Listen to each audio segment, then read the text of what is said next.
Learn the art of investing on Moneywise. Good to have you join us on the Moneywise Podcast. This is Sheetal. Welcome to the show. Now, today's episode is really about dipping into someone's wealth of experience. Now, of course, we've all used the phrase wealth of experience and very often in areas that don't concern wealth at all. But today, luckily for us, it does concern wealth creation.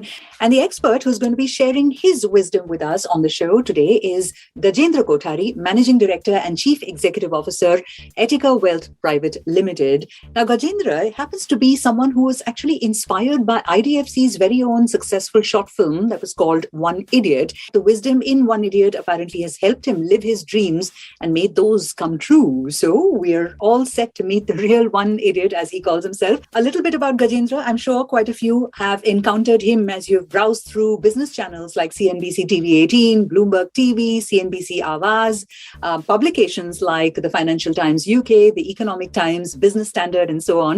He's also delivered more than 700 training sessions in areas like personal finance, mutual funds, insurance, and so on for SEBI regional seminars, the Bombay Stock Exchange, the Indian Armed Forces, Institute of Chartered Accountants of India, and then some. So clearly someone who's going to distill all of that wisdom for us today. Thank you so much, Gajendra, for joining us on the podcast. Welcome to the show, and how are you? Yeah, hi, Sheetal. Thank you so much for, inviting me for this wonderful podcast. I'm super excited to share my story with the listeners. So let's get started. Waiting to get started as well. In fact, the first question is not about personal finance or those mantras, but I have to ask, did anyone really mock you in the way that Bugs Uncle is mocked in the film One Idiot? Did you really cook pasta for that many kids? Did that really ever happen to you? Fortunately, not, Sheetal. In fact, what happens now, because most of my well-wishers, friends, family, relatives, know my journey, towards becoming real One Idiot before I turn 50. So they behave quite well with me, in the hope that someday I'll invite them to drive Rolls Royce, right, around Marine Drive. So they're quite good to me, on the contrary, because they know my story already. Yes, you are a good person to have on one's good side. That much I will say, Gajendra. So here's my first actual question, where we roll up our sleeves and get down to the business end of things. So how did you really start your journey? Because, the film just shows Bugs Uncle as someone who's already got this great grasp on finances, as well as is also a great communicator. But in your case, when did you begin? What age? What were your circumstances? Yeah, in fact, Sheetal, to be very frank, it didn't started quite on a good note because though I was working in the financial services space in Bombay and I was advising people on how to manage their own money, but on the contrary, I was pretty bad with handling my own finances. And it was until when I saw this movie, One Idiot, that's when I realized that I have not done anything meaningful with regard to savings in my life. That's when I took my first baby steps, started a 10,000 rupees SIP. And I knew that I was late in the game, unlike that young boy in the movie. But of course, I could turn it around still. And so I decided that before the age of 50, I want to, show my statement to Amol Gupte and the Bugs Uncle, real Bugs Uncle on the screen, right, and tell them that, I've done it, right? While you have created a real idiot, this is the first real idiot, who got inspired by your movie and has taken a challenge in life to become one real One Idiot someday. Right. I like the phrase that you've used, from real idiot to actual real idiot. Absolutely. So were you one of those people who, had a head start in the concept of saving? You would put pocket money aside, had a piggy bank, all of those things? No, nothing like that, Sheetal. In fact, none of these. Actually, I was barely able to save money. But it's all in the mind. I think, if you decide that you want to save 10%, you will still be able to manage. It's just that, we in our mind think, it's not enough always, right? Correct. So that's when I think this boy was such a wonderful inspiration to me, that if that boy can save from 50 rupees, 100 rupees, we are still earning quite a bit of money. Why can't we save? And that's when this idea of paying me first, right? Whenever I get my monthly salary, I kind of take away 10, 15, 20% to pay me first for my future use. And then whatever remaining in the bank account, I spend. We're going to come to that concept a little later, what you've just articulated for us. But nevertheless, you shared something very interesting on LinkedIn last year, Gajendra. It was titled Personal Finance is Simple. We make it complicated. Now, when I read the statement, I was like, oh my God, 1 second, hold on a bit, because the average Indian, how does he even wrap his head around the fact that investments are actually a better option than just putting, money into savings accounts, FDs, and hoping that the interest will somehow, take you through the rest of your life. So all these concepts sometimes appear very risky to traditional mindsets where we believe in gold and FDs. So how would you help us understand that personal finance is actually simple? Frankly speaking, Sheetal, that personal finance is indeed very simple. It's just that we experts make it complicated so that we sound intelligent. And we have to earn our own kind of, bread and butter every day, right? Right. So, but as Warren Buffett says that you don't need to be a rocket scientist. Investing is not a game where the guy with the 160 IQ beats somebody who has a lesser IQ, right? But the problem is it's all to do with financial literacy in our society, in our country. Right. Okay. I've been into this industry for 18 years, Sheetal, and I can confidently say with my interaction of, with thousands of people across the country, that 90% of people in our country have very little basic knowledge about money and personal finance. Okay, they don't know how to make their money work hard for them while they continue to work 365 days a year, morning 7 to evening 9, working hard for money, right? While the money is sitting idle somewhere. Right. So in my opinion, financial literacy should actually be taught in the schools and colleges. And again, I find it quite surprising. It's like a taboo to discuss money matters in dinner table conversations, right? Right. And again, another funny thing which I find that, when I joined at 24, my corporate world, nobody told me, Gajendra, that this is how you should be saving your first salary and these are the taxations, these are the benefits government of India gives. Why don't you take advantage by investing in these investments so that, you make a lot of money later? Nobody told me, and I learned all of this by hard way, actually. Right. So all of these should be part of the induction program, Sheetal, so that our workforce understands it right on day one when they are 24, not when they are at 55 and thinking that, okay, I'm going to retire in 5 years' time and I've not saved anything, right?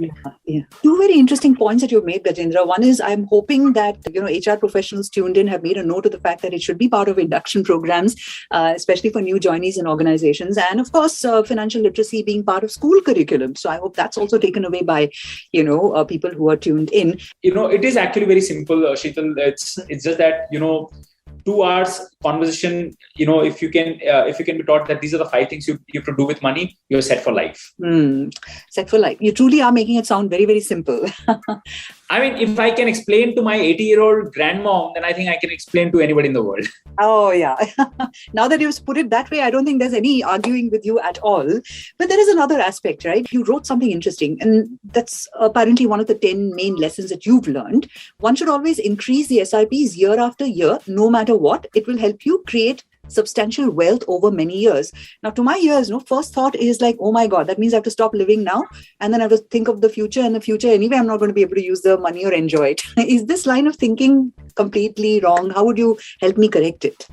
Yeah, not really, Sheetal, because, though, of course, the younger generation tend to think like that. Okay, it's always the fear of living. I mean, it's either, you want to enjoy today as if there is no tomorrow, or the challenge of saving for the future, right? This is the fine balance that you need to make. But just like I always, believe that just like our income and expenses increases every year, right? Why not our savings? Why should our savings be like 10 years old, right? Just 5,000 or 10,000. It has to be kept in pace with the inflation, correct? And as Warren Buffett says, do not save what is left after spending, but spend what is left after saving. So if you stick to this principle of paying yourself first, 10% or 15%, whatever that number you are comfortable with, then I don't think you'll be really compromising with your spending also. Okay. Right. And I always believe that you have to make a fine balance between the future and today, because if you don't save anything for future, tomorrow, you'll be in deep trouble because we are used to a certain lifestyle. We can never come down below that. Right. Right. So it is all about maintaining that balance, Sheetal. You're listening to Moneywise, successful investment ideas that create wealth. you know? Mutual funds were first begun in India back in 1964 by a company named Unit Trust of India. It was a joint venture between the Reserve Bank of India and the Government of India. The very first mutual fund scheme introduced in India by UTI was the Unit Scheme in 1964. SIPs were introduced in the Indian market only in 1993. Personal finance simplified only on Moneywise. Now, if you were to sum up your best investment lesson or advice in one sentence for the average Indian, Gajendra, what would it be? My one advice to every young person should be start investing as early as possible to understand the power of compounding. Okay. 99% people on earth can't fathom the true power of compounding. Though everyone has heard about it and know the formula, but very few people truly understand the depth of this calculation. Right. And no wonder Albert Einstein says compound interest is the greatest mathematical discovery ever made. Yeah. And it's wonderful that you bring this up because the power of compounding, that's a recurring motive as it appears on the Moneywise podcast. Every single expert that we call in talks about really the power of compounding. Now, to look into the future, right? We're at that juncture in our lives where we want to plan for the future. So what kind of companies should an investor look at in this decade, right? Longer time frame, 21 to 2030, to create wealth from their investments, Gajendra? I would like to invest my money in an investment called India for the next decade, as I'm very bullish about our country's growth over the next 10, 20 years. Mm-hmm. I don't want to bet my money on a single stock or sector. I would rather prefer to invest my money in a few well-managed mutual funds and let the fund manager decide which are the best investment avenues for the next decade. Fantastic. I think crisp takeaway for all of our listeners, invest in India. Now to wrap up, right? Before we wrap up, I want to go back to the film because that has truly captured the imagination of anyone who's really watched it. So if something from that film, One Idiot, has stayed with you. When I saw that in that movie, One Idiot, when a young boy and then he became, young man could buy a luxurious item like a Rolls-Royce car. Nobody in our dream would ever think about Rolls-Royce, right? But if he could buy Rolls-Royce from his SIPs, as low as like 100 rupees, 200 rupees, then I realized that the power of SIP is humongous and any goal in the world is possible. All you require is the discipline and patience to fulfill your dream. The barriers lies only in our mind, Sheetal. Only barriers lie in our minds, and discipline and patience are the two keys that you require to unlock the dreams of that you have for your future. On a final note, right? We hear a lot of pride when you say that you're the real one idiot, not the real one idiot. What makes you really say this? Can you share the secret behind this, story? Yeah, absolutely. See, when you go to Matunga, there are a lot of these South Indian restaurants, and in one of the restaurants, it's written there, the owner of the restaurant eats here, right? So that gives us so much confidence. Now, similarly, we are in the profession of creating wealth for our clients. If we have not created the wealth in the similar way for ourselves, then we have told the biggest lie, to them, right? We have to have skin in the game and walk the talk. Then only, people would trust us. They believe in us.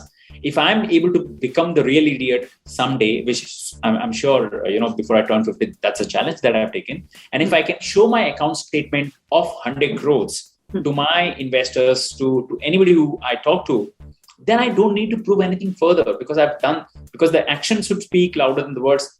You have done it. And then the world will kind of believe you and trust you. This is my dream. And this is a challenge that I've taken upon myself, to prove the world that, even as big as 100 crores is quite possible. ये सिर्फ Hindi movie में नहीं है. One, it is not just a movie कि only फिल्मों में होता है. It can happen in real life too. Absolutely. Art imitates life and life imitates art. So take what you will of it.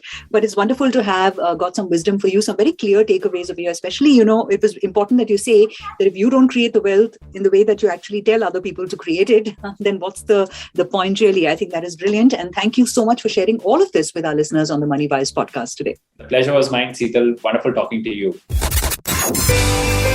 You're listening to Moneywise, brought to you by IDFC Mutual Funds. Check out the rest of our series for more investment advice. Mutual fund investments are subject to market risks. Read all scheme-related documents carefully.